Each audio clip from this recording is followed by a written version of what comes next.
In this episode of Mythbusters, it's the magic of movies on trial. You've seen this at the movies before, but can it happen in real life? And remember this scene from the film American Graffiti. We go on patrol with remote control and put Hollywood illusions to the test. Plus, what happens when you use a bullet instead of a fuse? Did we fire off a bullet? Who are the Mythbusters? Is my missing an eyebrow? Adam Savage. I always enjoyed seeing Adam in pain. Oh! And Jamie Hyneman. Jamie wants big boom. Between them, more than 30 years special effects experience. Still kind of sexy. They don't just tell the myths. Farewell, cruel. They put them to the test.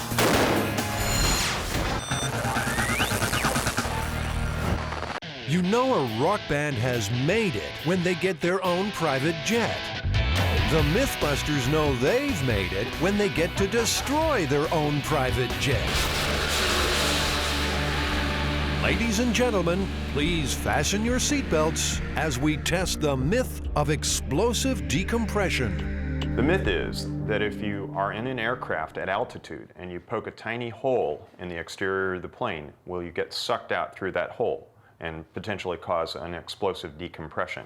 You mean like in the movies when you see like the whole cabin, like, everyone's like going towards the hole?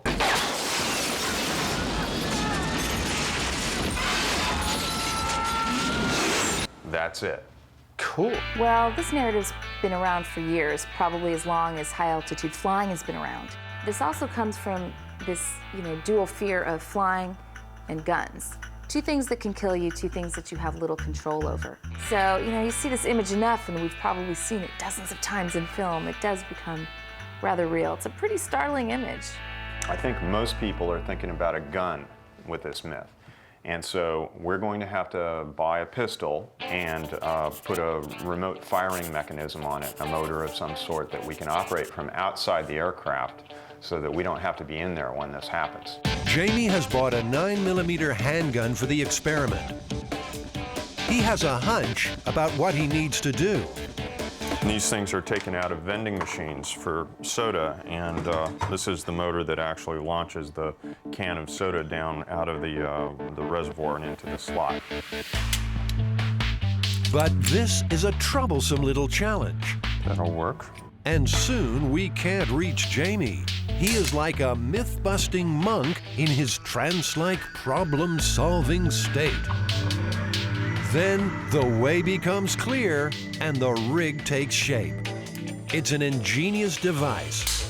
As the gear finger goes round, it can repeatedly fire the pistol. Seems like it's working. It fired it. The Mythbusters have taken the first step on a long, difficult journey. The normal cruising altitude of a passenger jet is around 35,000 feet. Humans can't survive at that height, so planes are built to be pressurized. Onboard compressors pump in air to replicate the atmospheric pressure of a lower, more habitable altitude, usually 6,000 to 7,000 feet. It's the difference between the air pressure inside and outside of the plane that creates the environment for an explosive decompression. A hole in the plane will be like a hole in a balloon. The air will try and rush from the area of high pressure, inside, to the area of low pressure, outside. We've calculated that the differential in pressure between the inside of the aircraft and the outside at altitude is about 8 psi. To replicate the myth, the boys need to pressurize a plane to 8 pounds per square inch.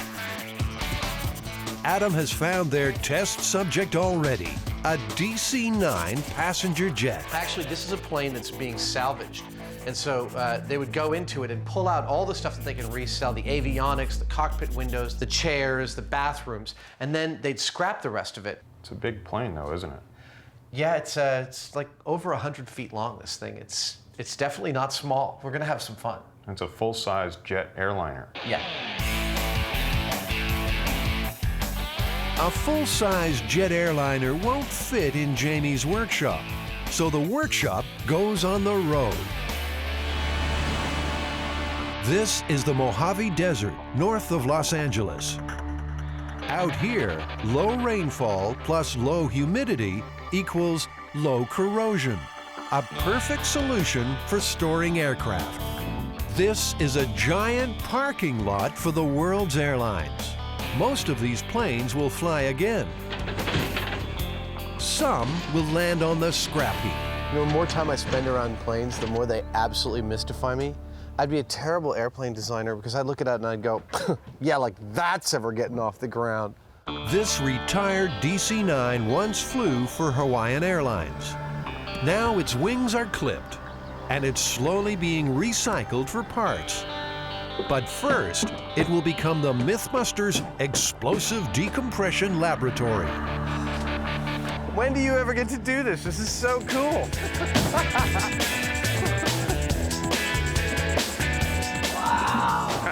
Oh, that's cool. This is where the pilot sits. So many little doodads and gewgaws and doohickeys. I've always wanted to close one of these. Trying to pressurize the plane right now would be like trying to inflate a fishing net. There's a few holes that need to be plugged first. That was an antenna. You can see it was bolted in. The biggest problem is up here in the cockpit. You can see there are no windscreens in this plane. This is going to be my task for the next few hours, is cutting out cardboard templates of each of these windows and then make those out of plywood, pop them in and foam them. Hopefully that'll get us the pressure that we want. Working in the desert heat isn't easy. We've been crawling through this magnificent DC-9 here, trying to find all of its holes and plug them up, which is not that difficult a task if it wasn't like 105 degrees in the shade. The people that work on these airplanes here indicate that we're not going to be able to seal this thing up.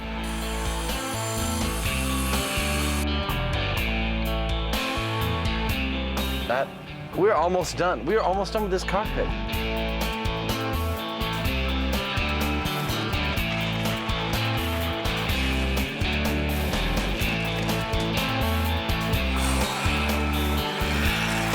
Dry to the touch in 60 seconds, set hard in 5 minutes. And over here is one I've previously prepared. We're actually having some fun working on this. You know, it's interesting to see how these things are built. I'm installing the pressure gauge onto the emergency escape window.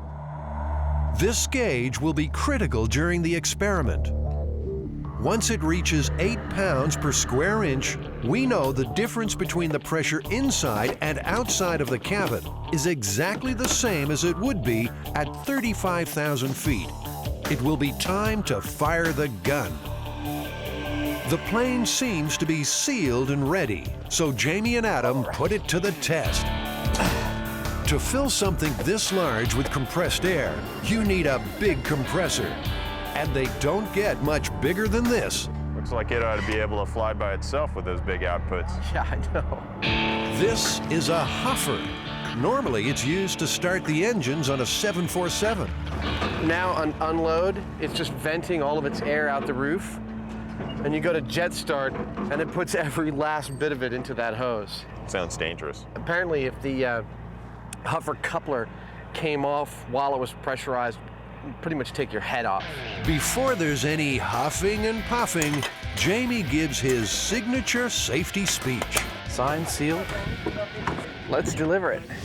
People and equipment are shielded with metal cages and bulletproof plastic. Clear and keep serious because I've got the thing on and running. A remote camera is feeding pictures of the pressure gauge to a monitor.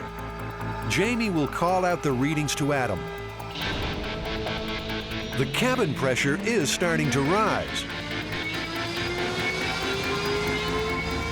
But the plane is leaking like a sieve. Guys, we have a problem with pressurization. We're going to fill a few holes that we found some leaks in. So stand by, it'll take about 10 minutes. Oh, these holes here? Yeah, each one of those has to be filled. Okay, everybody, the holes are filled. We're good to go. Positions, please.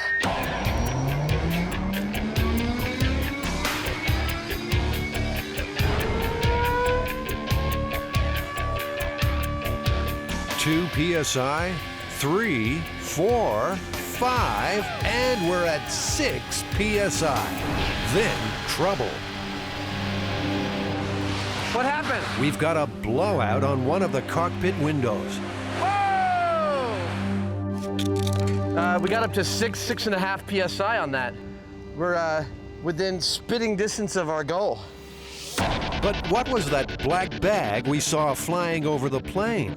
Both pilot seats have a plastic bag on them. And this is a very tiny hole, and if a black plastic bag made it past that, that's explosive decompression. Another quick patch, another try.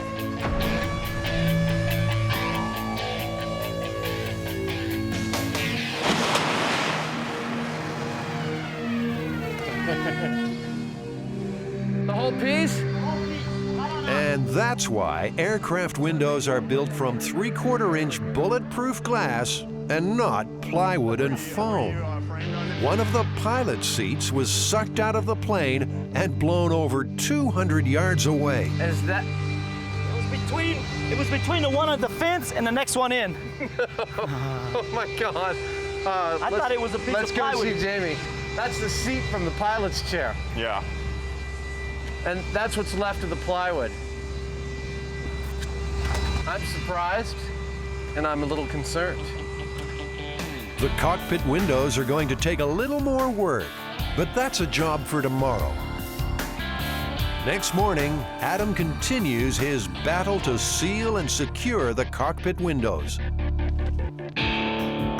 Reservations are unusually low for this experimental flight. Getting kind of tired of lugging Buster around. Our only passenger has just arrived. A shy, quiet man named Buster. Come on. You've had one too many. Sit down. Next, Jamie mounts and aims his 9mm handgun. You gotta be extra careful with this thing, that it's nice and secure. And after all, it is a remote-controlled gun, and guns can kill people. I'd say that's pretty good. I'm loading the gun. Okay, guys, the gun is loaded. Foam packing peanuts are spread around to see if they will be sucked out of the plane by explosive decompression. Let's blow some stuff up. Okay. It's earmuffs on, huffer on.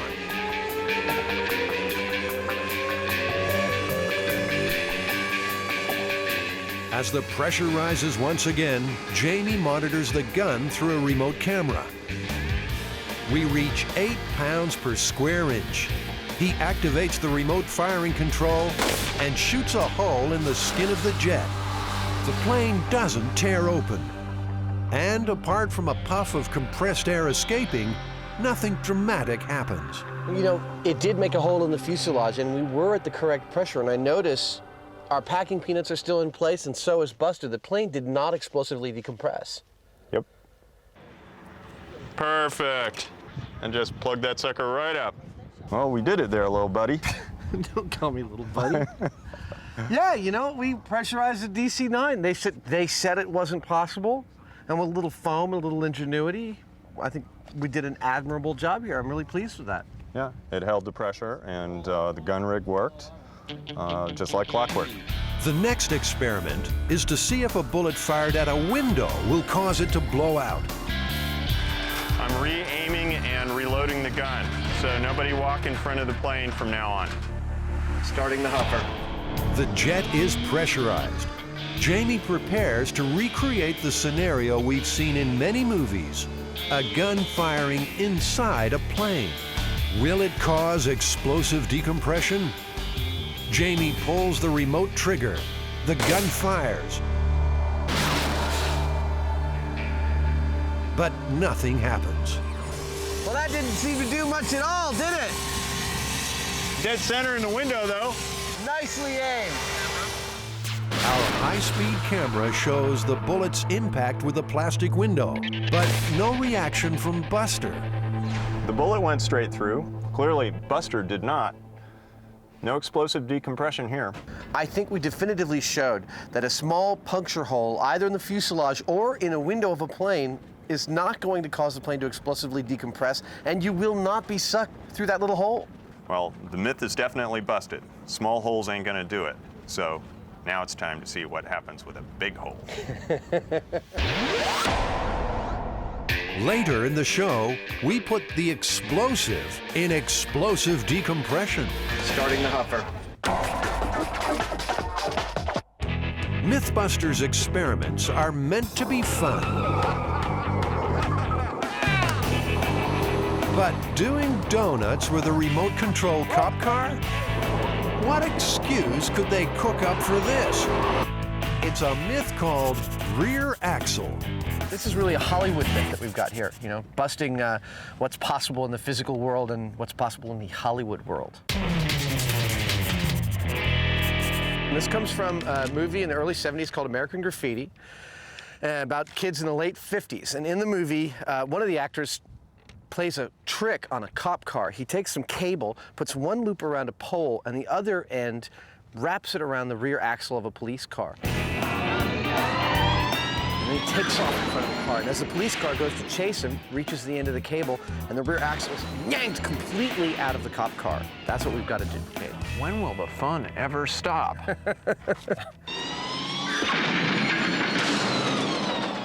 Okay, Adam, how are we gonna do it? What do we need? Well, it's actually a pretty simple shopping list for this one. We need a police car, we need the materials to make it remote control, we need about 75 feet of cable, a pole to lash it to, and a couple 100 feet of running space. The police weren't too happy about handing over one of their highway patrol cars. So we've got a Hollywood stunt double, a cop car copy, from top to bottom. This is the back seat of a cop car with the spaces for your arms to be behind your back. And in fact, when you sit in it like that, you'd find that it's really pretty amazingly comfortable. Now I know what it'll be like when I finally get arrested. Now it's rigged for remote control. Go ahead and gingerly. Jamie has wrapped his recycling brain around the steering. This thing is an electric motor off of a wheelchair, and we're going to use that to drive the police car. It takes a bit of work, but these guys know exactly what they're doing. Oh, I've got a hot ember on my crotch. Pretty soon, we're ready to take our police cruiser out to the Mythbusters testing range. Our urban legend expert, Heather Joseph Witham, says the story of the rear axle is a reminder of simpler times. I think the reason people like it now is because it's the hijinks of an earlier era. Nobody gets hurt. It's really funny. It's good, clean fun. It makes you think that there was a more innocent era where you could do things and not go to jail and not worry about the consequences. This is where we will try and rip the rear axle from our police car. An empty dockyard with plenty of room for Jamie to make sure the car is running properly.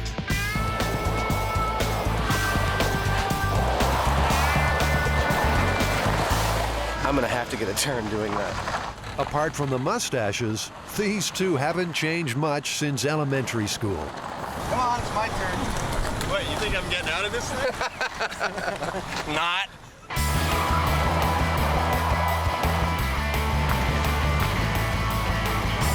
He's not as good at it as I am.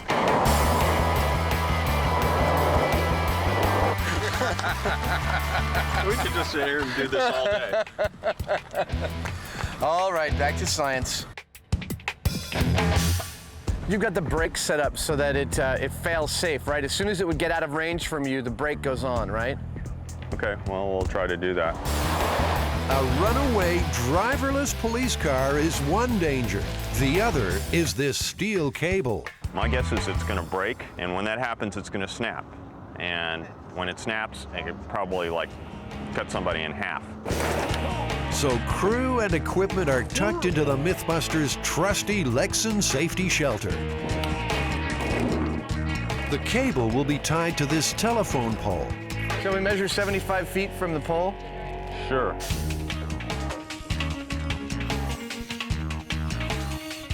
I'm standing right here at 75 feet. This is where the cable will end and the chaos will begin.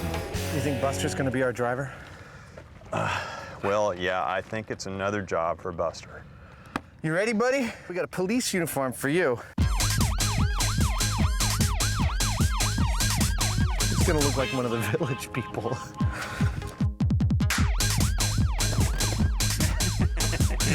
We've got one more critical check before starting the experiment. Are you ready for your test, Jimmy? I'm all set. Well, let's take it for a spin. Jamie has to start the car and put it into gear manually. After that, accelerator, steering, and brakes are all in his remote control.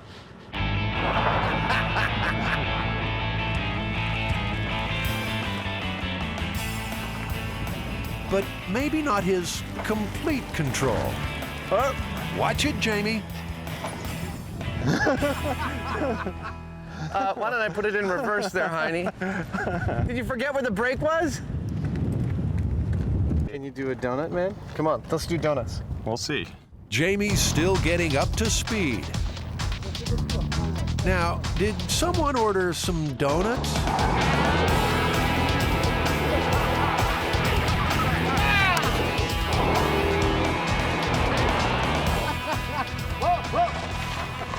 Watch out for the fire hydrant.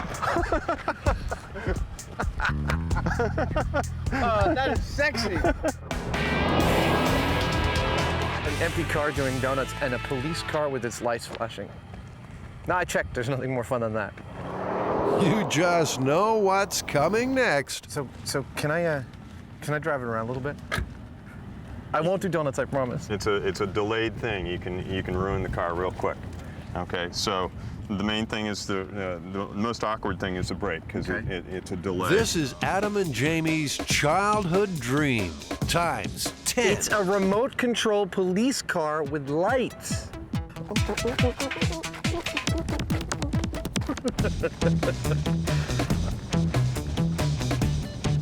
Be ready to go for the brake. Back to zero. There you go.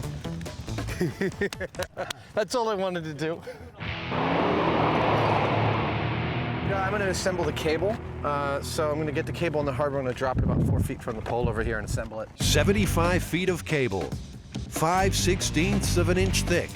Adam checks for tangles and ties it to the telephone pole. We're ready to go. I can't wait to see what happens. Our stunt patrol car rolls into takeoff position. If you put it in park, shut it down, I'll put on the cable. Here we go.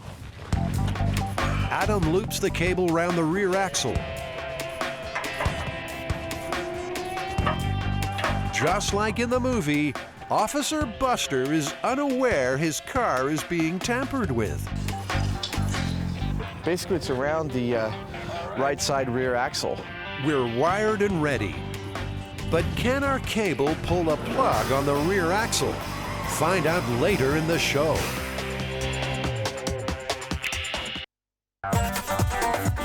Okay, Bubba, what do we got? Well, Thurston, we got a good one today. We got frog gigging. Frog what? Frog gigging. That's hunting frogs to the rest of us. Apparently, a couple of good old boys on their way back from a late night round of frog gigging, their headlights go out. They determine that it's a blown fuse, and they also determine that a .22 caliber bullet is the perfect replacement for said fuse. That's clever. So it would seem, until 20 miles later, the bullet heats up enough to fire and hit the driver in some very private parts, at which point he loses control of his truck, hits a tree off the side of the road. Both guys survived, but the driver needed surgery.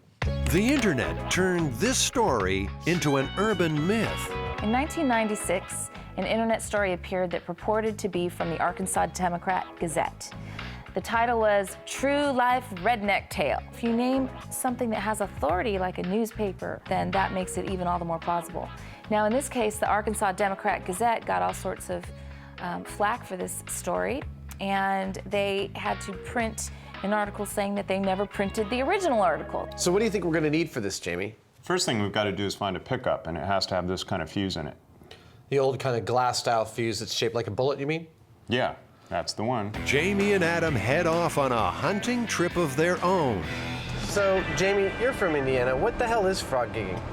Well, you get a spear and a flashlight, and you go out and you spear frogs with it. I think the flashlight kind of dazes them or something. I used to do it when I was a kid, but it was just for fun. Did you eat them? No, just a mean little teenage boy. So it was killing. Killing frogs, yeah. All right. This is one of their happiest hunting grounds, the junkyard.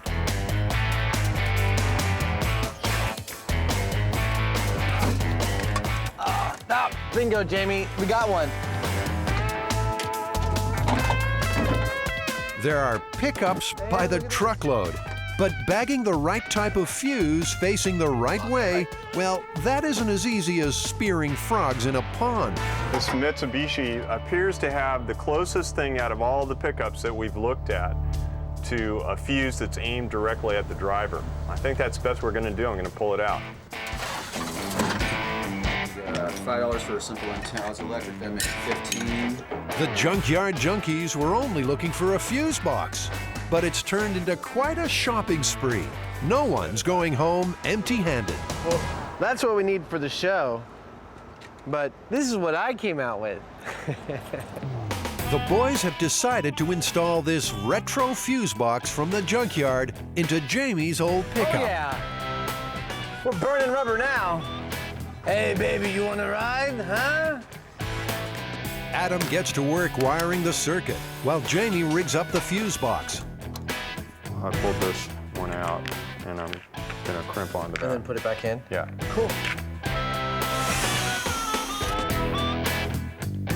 All right, here we go. All right, so that's the main feed to the battery.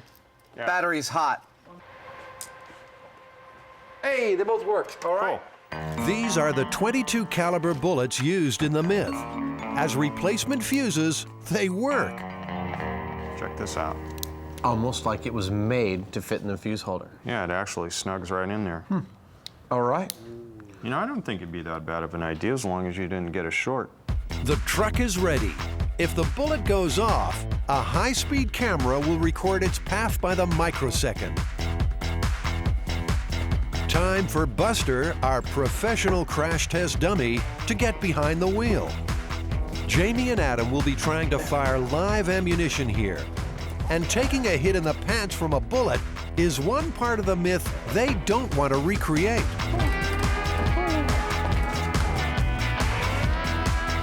Bulletproof shields go up in front of the truck, and a remote switch is wired to the circuit from a safe distance. So, we've got our circuit wired up, that the headlights go on by themselves through the fuse box. We've got our remote activation switch. I think it's time to put the bullet in the fuse box. Have you got one? I have a bullet. All right, here we go. Are you ready? I'm ready. All right, this is the first test just with how the bullet does. With the lights on. Yeah.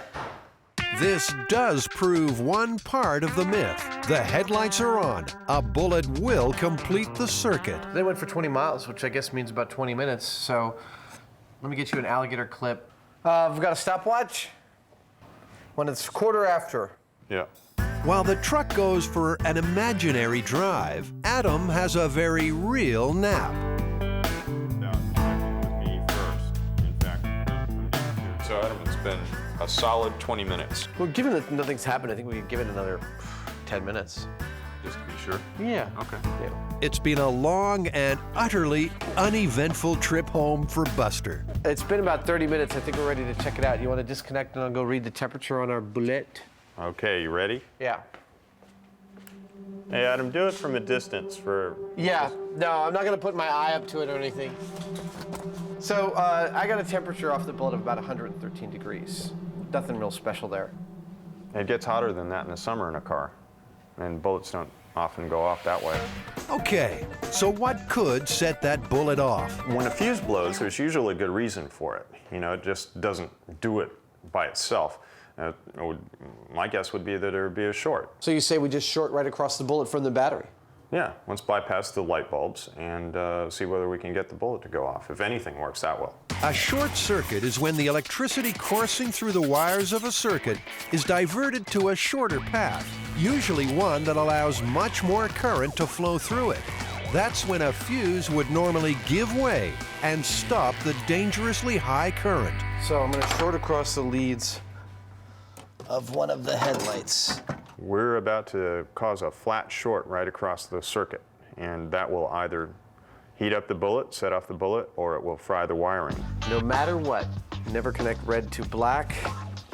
All right, well, this ought to work. Be a short, I'm pretty sure. Ready? Ready when you are. Should start. Yeah, there's the smoke. Cool. Fit? Yeah, wiring fried. That's a bona fide short. Obviously, you didn't get the bullet hot enough. There it is. Let's see. Oh, look at that. That's yummy looking. The next step that I see is to take the heaviest gauge wire that we'd find in a car and run this short again and see if that gets the bullet hot enough. The heavier wire will carry more heat to the fuse box. But will the bullet get hot enough to fire before the wire fails? Okay, ready? Yeah. Hey! Did we fire off a bullet? We fired off the bullet. Oh, thank God, that's excellent. I smell gunpowder. You smell gunpowder? I know that smell. Let's see. It went off. Ah, bullet is missing. Oh, look at that. You're loving this. There's the cartridge. It's almost like the cartridge in the bullet exploded like this, and the cartridge went into the rubber mat of the floor, and the bullet seems to have gone that way. We haven't found it yet, but we're gonna do a few more tests, pull the dummy out and take a look at it, see where the bullets went. Jamie, can I try it this time? Can I blow the bullet up? Can I? I'd really like to try. Shut up and set the bullet off. This is fun. Just like clockwork. Let's do another one. Let's do another one. Okay, give me another one.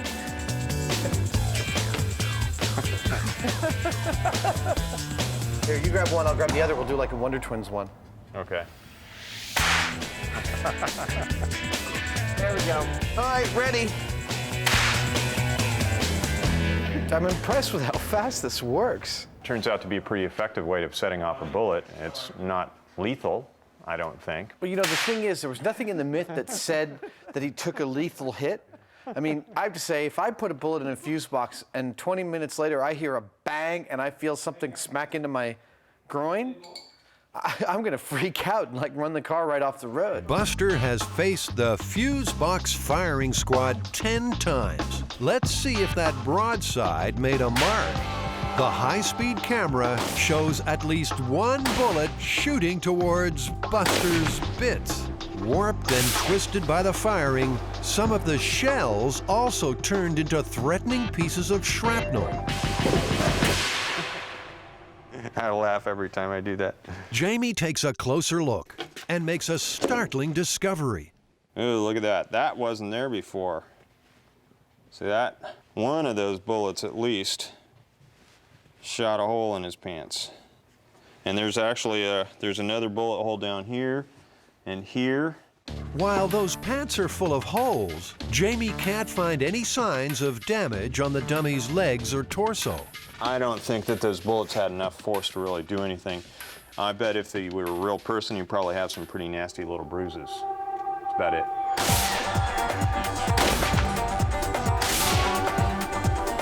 Well, we set off quite a few bullets. It worked. Oh, no, that was a lot of fun. I had no idea that would go off so easily. Yeah, but we did have to short circuit it. We had to use heavier than the normal wire that was installed in the truck. We had to line up the fuse box in exactly the right position. No, it's obvious that an extraordinary sequence of events would have to occur for this to happen. But given how easily they went off with heavier than average wiring and the decrepit state of some people's pickup trucks, I still think it's possible that this could happen. I'd agree, it's possible. Unlikely, but possible. I'd say myth busted for now, but still out there waiting to happen.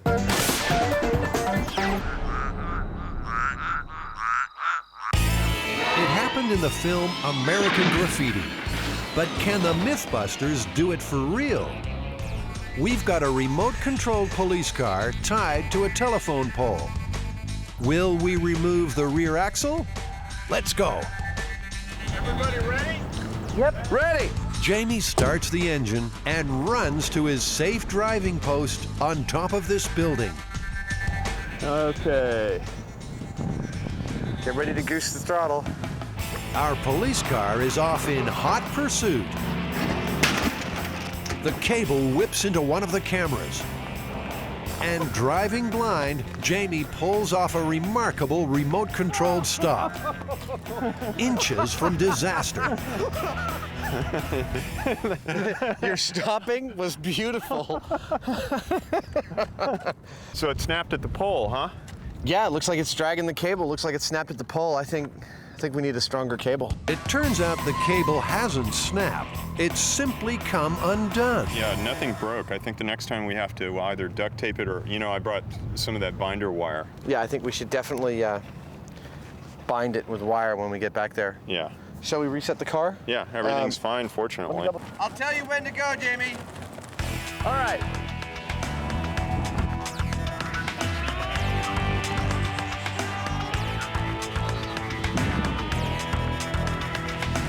Good, nice, perfect. The cable actually did what we were afraid it was going to do, and it's actually quite dangerous because it, it whipped way off to the side. It took out one of our high-speed cameras. If a person had been in there in that same position, it would have taken them out as well. Of course I could have hooked it up better. But just about anybody else would have made the same mistake that I did, don't you think? This little guy won't be unhooking next time. Okay, I got some wire, I got a hook, I got a leather jacket I no longer care about. Here we go. The other end of the cable gets the same treatment. We're calling that first attempt a test run. Nothing was really proved or disproved. This run will be the real deal. Come on, yeah. Isn't television glamorous? Let's see, 70% that the cable does break, but before it does enough damage to the car we can't do a second test at all.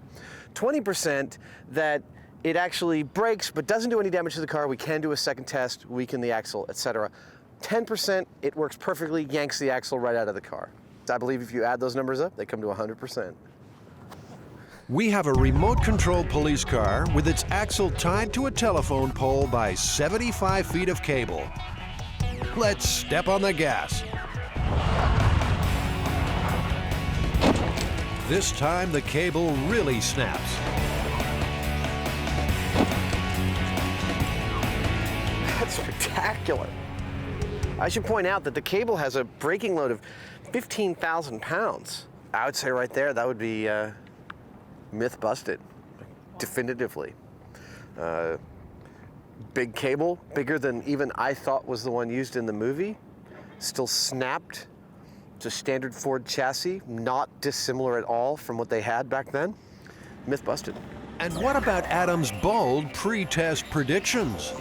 Yes, okay, so I was off with my percentages. I gave what happened here a 30% chance of happening. 20, in fact. No, 30. 70%, 20%, 10%. No, that wasn't me. That was somebody else. That was you. I said 50, 40, 10. 70%, 20%, 10%. I reject your reality and substitute my own. Okay, so what's the plan now? Now, what we do is what we do on every myth. Is first we replicate the circumstances, then we duplicate the results. And actually to do that, we're gonna have to do it like they do it in the movies. I mean, if I had to do this for a film, what I'd do is I'd use a much bigger cable than you see in the film, and I'd weaken the hell out of the axle. I'd take out half of its bolts, or all of its bolts, practically. Adam gets the job of crawling in the dirt. Since he's already dirty, he's been kind enough to spare me. That's how his shirt stays white. I do all the dirty work. You having any luck, Adam? Yeah, most of the way through that one. Adam is slicing through the supports that hold the axle to the car body. I'm going most of the way through all four of these schmageggies.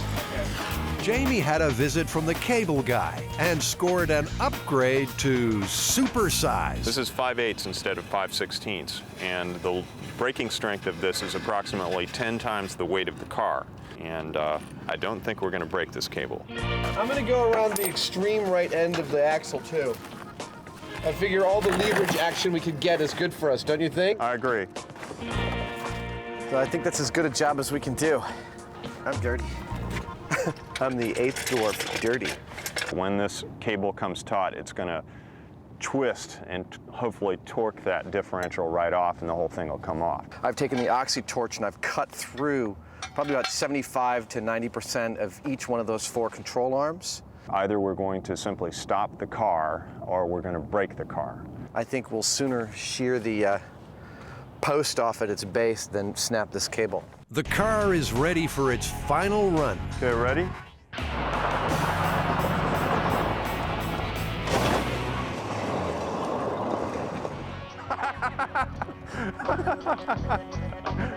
There we go. While their relationship has taken a big shakeup, car and axle are still mostly attached. Something really horrible happened inside that police car just now. I think she's done for. Incredibly, the cable snapped at the telephone pole end, but the car won't be driving any further. This is the coil spring from the rear suspension of the car. It was sitting like 10 feet from the car. It flattened the tire. This other one is jammed. The tires are in a wheel well, and so even if we had been able to completely remove the thing, they're not going to go very far. No, you're exactly right. I mean, you can see under there, the trunk is compressed by the impact it took from the axle, and it looks like this entire thing yanked out but had nowhere to go. So if the Mythbusters couldn't pull the axle off, how did they do it in the movie? I think the key is good pyrotechnics. You know, they somehow blew it. Yeah. You'd have the rear axle probably on a ramp, so that as soon as it underwent any pressure, it would both go out and under from the car, but it would also raise up the car, which is exactly what it did in the film. So, Jamie, the Hollywood myth, the rear axle. What do you think the verdict is? Myth is busted. You know, it's just not going to happen by itself, not with anything remotely like the circumstances that you saw in the movie. Hollywood myth is busted. Buster performed admirably. As usual, though he's a little tired. We're done here. Let's go home.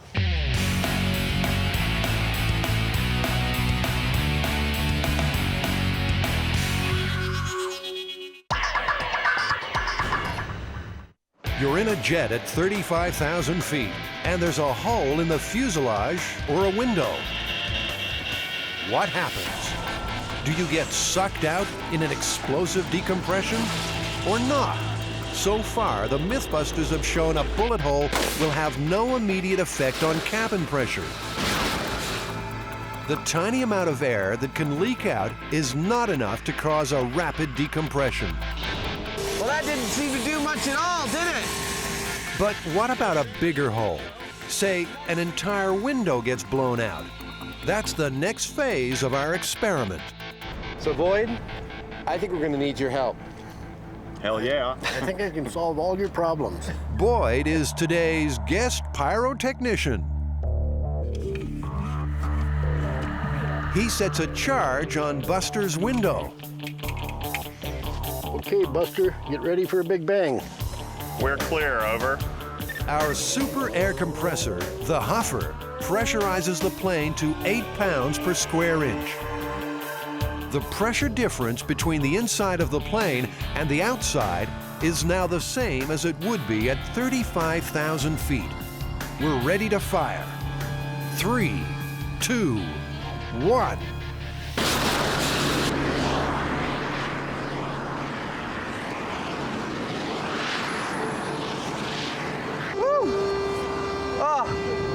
That was worth it. That was worth everything we went through. Didn't quite fit through the hole. Now this is explosive decompression. A hole the size of the window allows a huge rush of air out of the plane, taking with it anything that's not tied down, including our crash test dummy. Wow. Yeah, it looks like it's ripped some of his back flesh off there. Yeah, well, it pulled it all the way out towards the window. Can we yank this out of here? Yeah. Buster's having a bad year. Well, he survived really well. I wouldn't want to be sitting near that window when that happened, but you know, these kind of things that you see in the movies where just like somebody that's standing at the other end of the plane gets pushed out, I don't really think so. No, however, I would not want to be in this seat. I would imagine that this guy might have lost his arm. That's one sealed window. Boyd has some explosives left over, so the team decide to see what a really big bang will do. So, Boyd, what kind of charge is this you're laying now? This is a 100-grain shape charge that is designed to take the side out of this airplane. Attention, the charge is laid, the plane is live. We're clearing out, sealing doors, and warming the huffer.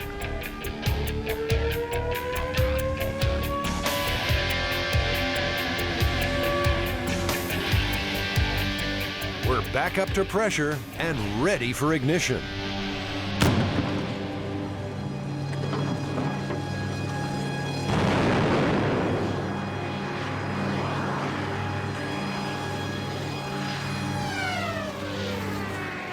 This blast was a little bigger than expected.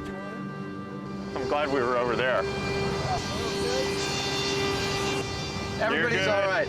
Everybody's good. Everybody's good. You know, again, it just pays to be really careful with these explosives. Buster may be done for. Did he? Where is he? No! Incredibly, Buster is still sitting in his seat, although the next row of seats are now sitting on him. There it is. There it is. Camera looks okay. Please make sure your tray tables are in the upright and locked position. The combination of explosives and the high air pressure inside the plane has peeled the entire roof off. Boy, this is as close as I ever want to come to a scene like this. You know, it's fun to see things blow up sometimes. This is actually kind of disturbing, though. You know, we've all ridden in airlines. Explosive decompression similar to these experiments have happened in real life. In 1988, Aloha Airlines Flight 243 suffered a spectacular decompression that was blamed on metal fatigue. One flight attendant was killed when she was pulled from the 737 at 24,000 feet. But incredibly, all passengers survived, and the plane was able to make an emergency landing. This incident shows the structural strength of modern aircraft. They can take a big hit and still keep flying. A fact that Adam and Jamie have learned working on their DC-9. If anything, testing this myth made me feel safer about flying, because it showed that even if somebody fires a bullet through the window that you're sitting at, all you're going to hear is like a rushing sound, but it's not going to destroy the plane at all. You know, the myth that you can be sucked out a tiny hole is just not true. It's not going to make the cabin explode or make chairs pile towards the door. It's not going to throw bodies around. We pierced the window, we pierced the aluminum shell of the airplane. Nothing happened. It might have whistled a little bit. That was it. Myth busted. You guys keep bringing in more crap into the shop. That is not crap. That is a fantastic trophy for your wall from one of the most fun myths we've ever had to bust. Come on. It was pretty fun. Yeah.